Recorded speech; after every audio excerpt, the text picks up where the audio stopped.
आज हम total energy and conservation of energy in simple harmonic motion के बारे में पढ़ेंगे। मैस स्प्रिंग सिस्टम के लिए हमने ये देखा था कि हमारे पास एक फिक्स पोर्ट के साथ जब एक स्प्रिंग अटैच हो और उसके साथ मैस अटैच हो और उसकी मोशन को हम स्टडी कर रहे हो जिसमें ये जो मैस है ये बैक एंड फोर्थ मोशन कर रहा हो तो उस मोशन को हम सिंपल हार्मोनिक मोशन कहते हैं। इसी सिंपल हार्मोनिक मोशन के अंदर हमने आज टोटल एनर्जी और कंजर्वेशन ऑफ एनर्जी को डिस्कस करना है, जिसमें जो टोटल एनर्जी है उससे मुराद काइनेटिक एनर्जी और पोटेंशियल एनर्जी का जो सम है, यानी कि टोटल जो एनर्जी होगी वो काइनेटिक और पोटेंशियल एनर्जी को ऐड करके हासिल होती है। तो यहाँ पर आपके पास मैस स्प्रिंग सिस्टम में जो काइनेटिक एनर्जी है वो मोशन की वजह से होगी और जो पोटेंशियल एनर्जी है वो स्प्रिंग पोटेंशियल एनर्जी होगी जो कि स्प्रिंग को स्ट्रेच या कंप्रेस करने की वजह से होती है।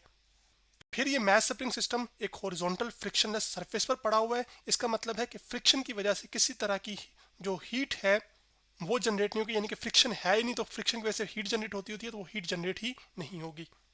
जबकि कंजर्वेशन ऑफ एनर्जी का मतलब होता है एनर्जी का कांस्टेंट रहना, और यहाँ पे कौन सी एनर्जी कांस्टेंट है? Total energy. तो कंजर्वेशन ऑफ एनर्जी कहते हैं ऐसी एनर्जी तो total energy is constant through out the motion, यानी कि जब आपके पास इस स्प्रिंग के साथ जो मैस अटैच है वो सिंपल हार्मोनिक मोशन परफॉर्म कर रहा होगा तो थ्रू आउट द मोशन जो टोटल एनर्जी है वो कांस्टेंट रहेगी। लेकिन हर पॉइंट पर आपको ये देखने को मिलेगा कि जो काइनेटिक एनर्जी है वो पोटेंशियल में तब्दील हो रही होगी और पोटेंशियल काइनेटिक में, लेकिन टोटल एनर्जी में किसी किस्म की तब्दीली नहीं आएगी। तो यही खास मतलब है कंजर्वेशन ऑफ एनर्जी का कि एनर्जी अपनी फॉर्म तो बदलती रहती है लेकिन वो आपके पास जो टोटल एनर्जी है वो कांस्टेंट रहती है। तो आज सबसे पहले हम टोटल एनर्जी का एक्सप्रेशन ड्राइव करेंगे, फिर कंजर्वेशन ऑफ एनर्जी को सिंपल हार्मोनिक मोशन में एक एनिमेशन से डिस्कस करेंगे। तो चलें ड्राइव करते हैं total energy for mass spring system in simple harmonic motion. अब इसमें यहाँ पर ये जो के है ये स्प्रिंग कांस्टेंट है जो कि आपको ये बताता है कि स्प्रिंग कितना हार्ड है या सॉफ्ट है।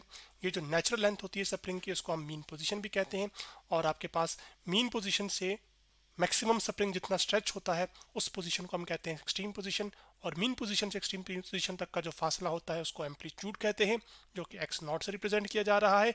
जबकि मीन पोजीशन से कोई भी स्मॉलर डिस्प्लेसमेंट ये वाली आपके पास हो सकती है जैसे कि डायग्राम के ऊपर, या फिर ये हो सकती है। चलिए यहाँ पे इसके लिहाज से बात करते हैं, यहाँ पे ये तो ये displacement from the mean position होगी और इनको हम रिप्रेजेंट करेंगे एक्स के साथ।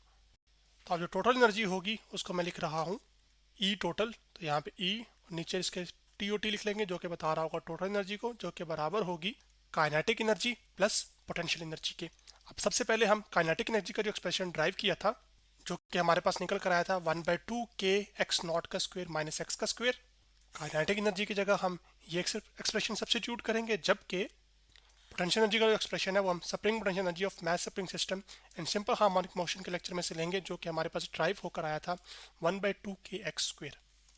अब इन दोनों एक्सप्रेशन की वैल्यूज यहाँ पे सब्स्टिट्यूट करते हैं और टोटल एनर्जी जो है वो हम कैलकुलेट कर लेते हैं। तो हमारे पास जो ई टोटल है वो आ जाएगी काइनेटिक एनर्जी का ये एक्सप्रेशन जो कि यहाँ पर लिख लिया मैंने, ठीक है।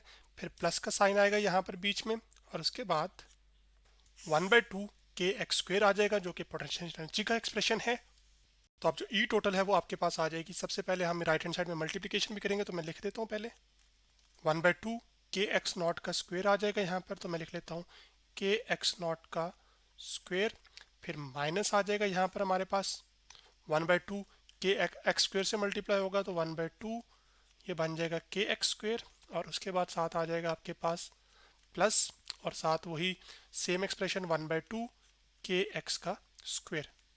जितना ये पॉजिटिव में लिखा हुआ है उतना ही ये नेगेटिव में लिखा हुआ है तो ये एक दूसरे से कैंसिल आउट हो जाएंगे। तो जो टोटल एनर्जी है हमारे पास मैस स्प्रिंग सिस्टम के लिए वो हमारे पास आ जाएगी 1/2 के एक्स नॉट का स्क्वायर, जिसमें जो एक्स नॉट है ये एक्चुअली एम्पलीट्यूड है। तो एम्पलीट्यूड जितना लार्ज होगा, तो एम्पलीट्यूड के लार्ज होने को मैं आप एरो से रिप्रेजेंट कर रहा हूँ, एम्पलीट्यूड जितना लार्ज होगा तो आपके पास स्क्वायर टाइम्स जो टोटल एनर्जी है वो एक्चुअली इंक्रीज कर जाएगी। एम्पलीट्यूड के स्क्वायर से वेरी करी ना टोटल एनर्जीज के लिहाज से, तो ये जो टोटल है वो असल में बढ़ जाएगी।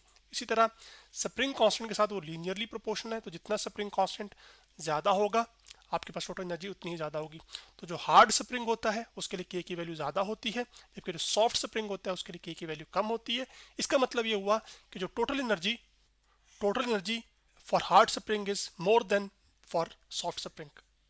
अब के क्योंकि स्प्रिंग कांस्टेंट है और जो स्प्रिंग कांस्टेंट है वो हमने लास्ट लेक्चर्स में देखा था कि उसकी जो वैल्यू है वो भी आपके पास क्या होती है, वो ग्रेटर देन 0 होती है।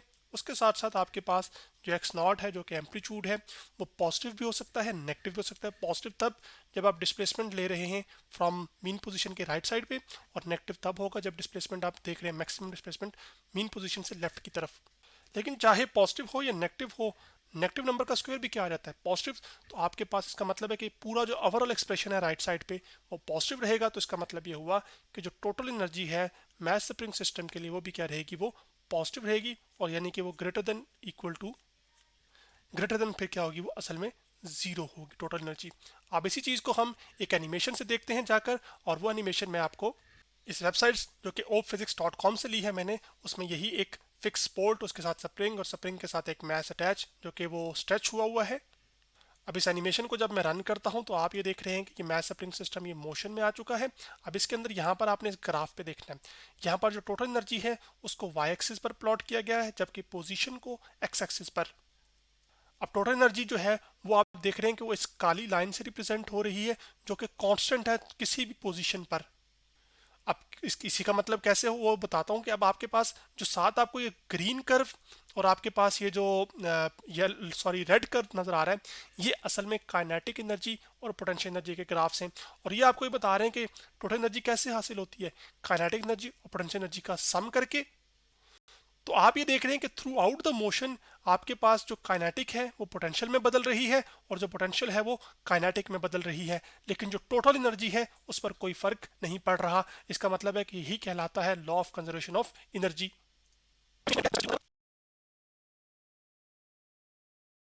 तो ग्राफ में आपके पास ये जो पोजीशन है जो कि ओरिजिन है, ये असल में मीन पोजीशन है। और मीन पोजीशन हम कहते हैं ऐसी पोजीशन को जब displacement from the mean position या नेचुरल लेंथ स्प्रिंग की, और वो क्या होती है x इक्वल टू जीरो। जबकि इस मीन से यहाँ तक का जो फासला है ये असल में आपके पास एक्स नॉट है, यानी कि मैक्सिमम पॉजिटिव एम्पलीट्यूड। जबकि इस मीन पोजीशन से लेफ्ट साइड पे जो मैक्सिमम फासला है वो अगर इस सिनेरियो में देखेंगे तो ये अगर मीन पोजीशन है तो इससे लेफ्ट साइड पे यानी कि स्प्रिंग जब कंप्रेस होगा तो वो आपके पास नेगेटिव एक्स नॉट है। अब चाहे राइट का एक्सट्रीम हो या लेफ्ट का एक्सट्रीम हो, उसमें आप देख रहे हैं कि इन एक्सट्रीम पोजीशंस पर जो काइनेटिक एनर्जी की वैल्यू है वो जीरो है, और काइनेटिक एनर्जी को वो यहाँ पर के से रिप्रेजेंट करे, जबकि हम उसको किससे रिप्रेजेंट करते होते हैं, के डॉट ई से। तो मैं वही नोटेशन लिख रहा हूँ। तो जो के डॉट ई है पॉजिटिव एक्सट्रीम पर, या फिर आपके पास नेक्स्ट नेगेटिव एक्सट्रीम पर, वो आपके पास क्या है, वो काइनेटिक एनर्जी एक्चुअली क्या है, वो जीरो है। जबकि इसी पर आपके पास ये जो पोटेंशियल एनर्जी है एक्सट्रीम पोजीशंस पर, चाहे पॉजिटिव में हो चाहे नेगेटिव में हो, वो क्या होती है, वो मैक्सिमम होती है, जो कि हम पहले लेक्चर्स में पढ़कर आ चुके हैं। तो यहाँ पर भी इसको मैं क्या लिख देता हूँ, यू मैक्स ही है। तो पॉजिटिव एक्सट्रीम पोजीशन पर और नेगेटिव एक्सट्रीम पोजीशन पर जो टोटल एनर्जी होगी वो असल में मैक्सिमम पोटेंशियल एनर्जी के बराबर होगी। क्यों? क्योंकि काइनेटिक एनर्जी क्या है, वो जीरो है। जबकि अगर मीन पोजीशन पे आप देखें तो यहाँ पर मीन पोजीशन पर आपके पास जो पोटेंशियल एनर्जी है वो जीरो है, जिसको मैं यहाँ पे लिख भी देता हूँ यहाँ पे कि पोटेंशियल एनर्जी जीरो है, लेकिन आपके पास जो काइनेटिक एनर्जी है मीन पोजीशन पर वो मैक्सिमम है। पोटेंशियल एनर्जी इस वजह से जीरो है क्योंकि आपके पास स्प्रिंग ना ही तो स्ट्रेच हुआ है ना ही कंप्रेस हुआ है, लेकिन मीन पोजीशन पे काइनेटिक एनर्जी इस वजह से मैक्सिमम है क्योंकि आपके पास जब आपने एक्सट्रीम पोजीशन से उसको रिलीज किया तो मीन पोजीशन तक आते आते उसके पास जो स्पीड थी वो मैक्सिमम थी, और उसकी सारी की सारी जो पोटेंशियल है वो किस में कन्वर्ट हो चुकी थी, काइनेटिक एनर्जी में। तो मीन पोजीशन एक ऐसा पॉइंट है जिसपे जो टोटल एनर्जी होगी वो सारी की सारी क्या होगी, काइनेटिक एनर्जी होगी। क्यों? क्योंकि पोटेंशियल एनर्जी क्या है, वो जीरो है। लेकिन इन बिटवीन मीन और एक्सट्रीम पोजीशन पर, जैसे कि वो ये पोजीशन हो सकती है या फिर ये पोजीशन हो सकती है, तो उसमें इतना कंट्रीब्यूशन किसका है, वो आपके पास पोटेंशियल एनर्जी का है। जबकि इसी लाइन को मैं वर्टिकली थोड़ा सा और ट्रेस करूं यूं, तो आपके पास ये जो होगा, फिर आपके पास ये जो जहां पे ग्रीन आपको मिल रहा है ये असल में किसका है, काइनेटिक का है। तो इस पॉइंट की काइनेटिक और इसकी जो पोटेंशियल है वो आपस में ऐड होके आपको क्या दे देंगे, टोटल एनर्जी इस पोजीशन के लिहाज से। अब इसमें से जो इंपॉर्टेंट पॉइंट्स हैं वो ये वाले पॉइंट्स हैं, एक ये पॉइंट है और एक ये पॉइंट है। ये वो दो ऐसे पॉइंट्स हैं जिनको हम ए को नाम दे देते हैं और इसको बी का। ये ए और बी एक ऐसे पॉइंट्स हैं जिन पर जो काइनेटिक एनर्जी है वो एक्चुअली बराबर है पोटेंशियल एनर्जी के, यानी कि मोशन के दौरान दो पॉइंट्स ऐसे आते हैं जिसमें काइनेटिक एनर्जी किसके बराबर हो जाती है, पोटेंशियल एनर्जी के।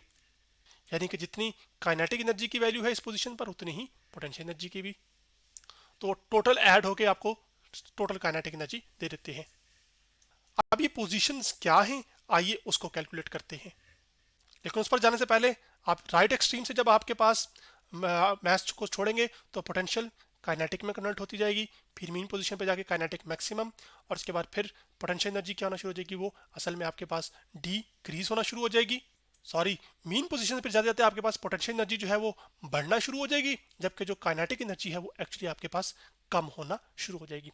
फिर नेगेटिव एक्सट्रीम पे पहुंच के पोटेंशियल एनर्जी मैक्सिमम हो जाएगी, और उसके बाद आपके पास फिर क्या होगा कि अब आपके पास इधर काइनेटिक एनर्जी जीरो होगी। फिर दोबारा जब वो यहाँ से रिवर्स करेगा अपने डायरेक्शन को, तो काइनेटिक एनर्जी अब बढ़ना शुरू हो जाएगी, जबकि पोटेंशियल कम होना शुरू हो जाएगी। आइए अब वो पोजीशन निकालते हैं जिसपे आपके पास काइनेटिक और पोटेंशियल एनर्जी इक्वल है, और वो 2 पॉइंट्स ऐसे हैं। तो इसको मैं लिख भी देता हूँ कि we want to calculate positions at which kinetic and potential energy same. उसके लिए हमें क्या करना पड़ेगा कि काइनेटिक और पोटेंशियल एनर्जी को एक दूसरे के इक्वल पुट करने का और पड़ेगा, और आपके पास उसके बाद जो पोजीशन है वो समझ लीजिए कि वो अभी हम मान रहे हैं कि वो हम वो पोजीशन कह रहे हैं कि वो एक्स है। अब काइनेटिक एनर्जी का जो एक्सप्रेशन है इसकी जगह पुट करेंगे और पोटेंशियल एनर्जी का एक्सप्रेशन पुट करेंगे, जबकि हम ये जानते हैं कि जो काइनेटिक एनर्जी का एक्सप्रेशन था हमारे पास वो ये वाला है। इसी को कॉपी करेंगे और हम यहाँ पे इसको सब्स्टिट्यूट कर देंगे नीचे। तो मैं यहाँ पे पुट कर देता हूँ, तो ये काइनेटिक एनर्जी आ गई, जबकि पोटेंशियल एनर्जी हमारे पास 1/2 के एक्स स्क्वायर थी। तो इसी को हम कॉपी कर लेते हैं और इसको नीचे जाके सब्स्टिट्यूट कर देते हैं ताकि चीज़ें आपकी क्लियर हो जाएं। अब आपके पास ये होगा कि ये जो के 1/2 के है ये मल्टीप्लाई होगा इन दोनों से, वो मल्टीप्लाई करके मैंने लिख दिया है, और साथ आ जाएगा 1/2 के एक्स का स्क्वायर। अब ये टर्म इधर नेगेटिव हो रही है, लेफ्ट हैंड साइड पर जाकर पॉजिटिव हो जाएगी, क्योंकि सेम टर्म उसी तरह की जैसे कि ये वाली है। तो आपके पास आ जाएगा 1/2 के एक्स नॉट का स्क्वायर इक्वल टू आपके पास आ जाएगा 1/2 के एक्स स्क्वायर प्लस 1/2 के एक्स स्क्वायर। अब आपके पास ये जो टर्म है ये हाफ के एक्स स्क्वायर लिखी हुई है, और ये भी हाफ के एक्स स्क्वायर लिखी हुई है। हाफ प्लस हाफ कितना हो जाता है 1, तो आपके पास ये टोटल आ जाएगा के एक्स का स्क्वायर। तो यहाँ पर के एक्स स्क्वायर लिख लेंगे हम इसको, और उसके बाद ये लेफ्ट हैंड साइड पे आ जाएगा 1/2 के एक्स नॉट का स्क्वायर। अब यहाँ पर अगर आप गौर से देखें तो आपके पास ये जो k है स्प्रिंग कांस्टेंट, ये इससे कैंसिल आउट हो रहा है।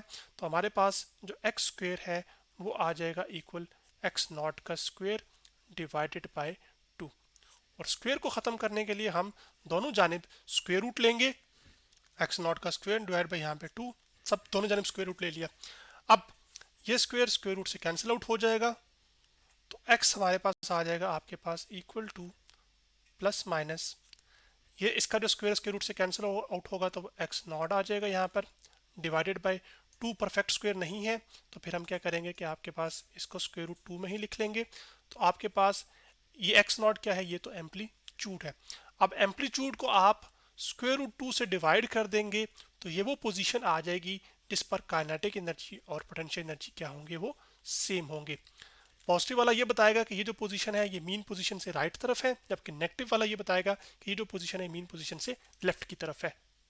तो ये जो ए वाला पॉइंट है इसकी वैल्यू लिख भी लेते हैं कि ये कौन सी पोजीशन है, ये x naught over under root 2 है। ठीक है, मैं मतलब पोजीशन जो है ना, मतलब ये पोजीशन इसके क्रॉसपॉन्डिंग है, पोजीशन एक्चुअली ये वाली बन रही है। ठीक है, सिर्फ मैं मार्क कर रहा हूँ यहाँ पर। इसी तरह ये वाली जो होगी ये कौन सी होगी, negative x naught divided by under root 2। एक और इम्पॉर्टेंट और लास्ट बात वो ये है कि ये जो ग्राफ है आपके पास ये असल में पूरे का पूरा किधर रह रहा है, चाहे काइनेटिक एनर्जी हो या चाहे आपके पास पोटेंशियल एनर्जी हो, ये जो दोनों की वैल्यू है ये ग्रेटर देन जीरो है। इसी वजह से आप देख रहे हैं कि जो टोटल एनर्जी है वो भी क्या आ रही है, वो ग्रेटर देन जीरो है, यानी कि आपका जो ग्राफ है वो रीजन से ऊपर की जानिब है। तो टोटल एनर्जी ग्रेटर देन क्यों जीरो है, क्योंकि आपके पास जो काइनेटिक एनर्जी है वो भी यहाँ पे लिख देता हूँ कि वो भी greater than equal to zero है, जबकि जो पोटेंशियल एनर्जी है वो भी क्या है, वो भी greater than equal to zero है। तो आज फिर हमने total energy and conservation of energy in simple harmonic motion के बारे में पढ़ा।